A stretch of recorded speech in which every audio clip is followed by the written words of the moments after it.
Où est Jimmy, chérie? Demanda M. Anderson.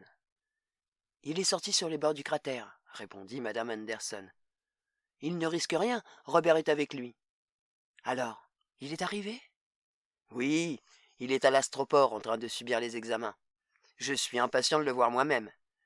Je n'en ai pas vu un seul pour de bon, enfin, en film oui, mais ça ne compte pas, depuis que j'ai quitté la Terre il y a 15 ans. Jimmy n'en a jamais vu du tout, dit Madame Anderson. C'est parce qu'il est né sur la Lune et ne peut se rendre sur Terre. C'est bien pourquoi j'en fais venir un ici. Je crois que c'est le premier qu'il n'y ait jamais eu sur la Lune. Oh, ça a coûté assez cher, fit Madame Anderson avec un petit soupir. L'entretien de Robert n'est pas bon marché non plus, répondit M. Anderson. Comme sa mère l'avait dit, Jimmy était sorti sur le cratère. Selon les normes terrestres, c'était un garçon un peu fluet, mais plutôt grand pour ses 10 ans, long et agile de bras et de jambes. Son scaphandre lui donnait un air plus massif et courtois, mais il faisait preuve sous la gravité lunaire d'une aisance que nul être humain né sur la Terre n'aurait pu égaler. Son père ne pouvait même pas essayer de le suivre quand, détendant ses jambes, il prenait l'allure du kangourou. Le flanc extérieur du cratère était incliné vers le sud, et la Terre, bas sur l'horizon méridional, c'est toujours dans cette direction qu'on la voyait de Luneville, était presque pleine, de sorte que tout ce versant était brillamment illuminé. Le terrain était en pente douce, et même le poids du scaphandre ne suffisait pas à empêcher Jimmy de s'élancer vers le haut en un essor qui semblait une négation de la pesanteur. « Allez, viens, Robert !» cria-t-il. Robert, qui pouvait l'entendre par radio, couina et bondit à sa suite. Tout expert qu'il fût, Jimmy ne pouvait distancer Robert, qui n'avait pas besoin de scaphandre et possédait 4 pattes et des tendons d'acier. Après un grand envol au-dessus de la tête du gamin et un saut périlleux, il lui atterrit presque sous les pieds. « Arrête de faire de l'épate, Robert, dit Jimmy, et reste en vue. » Robert poussa un nouveau couinement, le couinement particulier qui signifiait « oui ». « Je me méfie de toi, espèce de faucheton !» cria Jimmy en s'élançant pour un dernier bond qui lui fit franchir le bord supérieur incurvé du cratère pour retomber sur la pente intérieure.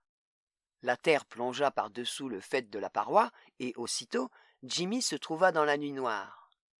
Une obscurité chaude, amie, qui effaçait toute différence entre le sol et le ciel à part les points lumineux des étoiles. En fait, Jimmy n'était pas censé jouer sur la pente obscure de la paroi du cratère. Les adultes disaient que c'était dangereux, mais c'était parce qu'ils n'y étaient jamais allés. Le sol était uni et de consistance graveleuse. Quant aux rares rochers, Jimmy en connaissait l'emplacement exact. D'ailleurs, comment aurait-il pu être dangereux de courir dans le noir alors que Robert était là, tout près, à bondir autour de lui avec ses couinements et sa lueur? Même sans sa lueur, Robert savait toujours, grâce au radar, où il se trouvait et où se trouvait Jimmy. Il ne pouvait rien arriver à Jimmy tant que Robert était avec lui, à le bousculer quand il s'approchait trop d'un rocher, à lui sauter dessus pour lui témoigner son affection, ou à tourner en rond en poussant de petits couinements inquiets lorsque Jimmy se cachait derrière un rocher, tout en n'ignorant pas un seul instant où se dissimula l'enfant. Une fois, Jimmy était resté étendu à terre, immobile, feignant de s'être fait mal. Robert avait donné l'alerte par radio et on s'était précipité de Luneville au secours du gamin. Le père de Jimmy n'avait guère apprécié cette petite plaisanterie et le lui avait fait savoir sans ménagement. Jimmy n'avait jamais recommencé. C'est précisément au moment où il évoquait ce souvenir que Jimmy entendit la voix de son père sur sa longueur d'onde personnelle. « Jimmy, voudrais-tu rentrer? J'ai quelque chose à te dire. » Jimmy était à présent débarrassé de son scaphandre, et il s'était lavé. Il fallait toujours se laver quand on revenait de l'extérieur. Même Robert devait subir une aspersion, mais il adorait ça. Debout sur ses 4 pattes, avec son petit corps de 25 centimètres qui frémissait et qui rayonnait un tout petit peu, et sa petite tête dépourvue de bouche mais munie de 2 yeux vitrés et d'une bosse là où se trouvait le cerveau, il ne cessa de couiner que lorsque M. Anderson lui dit « Du calme, Robert !» M. Anderson avait le sourire. Nous avons un cadeau pour toi, Jimmy. Il est pour l'instant à l'astroport, mais on nous le remettra demain, quand tous les examens seront terminés. J'ai voulu te le dire dès maintenant. Ça vient de la Terre, papa? Un chien. Un chien qui vient de la Terre. Un vrai chien. Un tout jeune Scott Terrier. Le premier chien sur la Lune. Tu n'auras plus besoin de Robert. Nous ne pouvons les garder tous les deux, tu sais. On donnera Robert à un autre enfant. Il eut l'air d'attendre que Jimmy dise quelque chose, puis reprit. Tu sais ce que c'est qu'un chien, Jimmy? Un vrai. Robert n'est qu'une imitation mécanique. Un robot berger. C'est pour ça qu'on l'a appelé comme ça. Jimmy se renfrogna. Robert n'est pas une imitation, papa. C'est mon chien. Pas un vrai, Jimmy. Robert, ce n'est que de l'acier, des électriques et un cerveau positronique élémentaire, ce n'est pas vivant. Il fait tout ce que je veux qu'il fasse. Il me comprend. Bien sûr qu'il est vivant. Non, fiston. Robert n'est qu'une machine. Il est simplement programmé pour agir comme il le fait. Un chien, lui, est vivant. Tu ne voudras plus de Robert une fois que tu auras le chien. Il lui faudra un scaphandre au chien, non? Oui, bien sûr, mais ça en vaudra la dépense, et il s'y habituera. Il n'en aura pas besoin à l'intérieur de la ville.